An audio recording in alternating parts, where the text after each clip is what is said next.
мысықты клиникаға алып келеді, оны өлтіру үшін.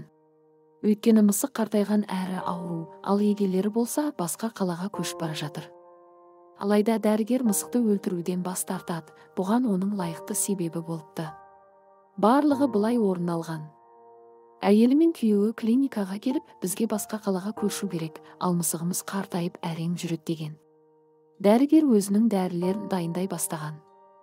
Шприцті дәріге толтырып, енді мысықты өлтірейін деп жатқанда, дәрігер мысықтың семіріп кеткен ішіне назарын аударады.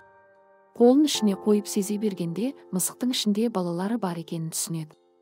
Дереу оған тексеріс жүргізіп, дәрігердің сөзі расталады.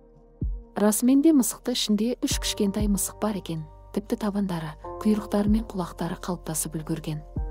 Мен сендерге жүкті мысықты өлтіруге мүмкіндік бермеймін деп мал дәрігері егелерін клиникадан қуып жіберген екен.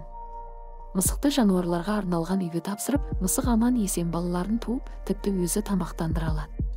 3 мысық та аман есен туылған, тіпті екеуі көп өтпей өзінің жаңа егелеріне тапсырылады. Егер осындай видеоларды жиі көргіңіз келсе, каналға жазылып, лайк басуды ұмытпаңыз.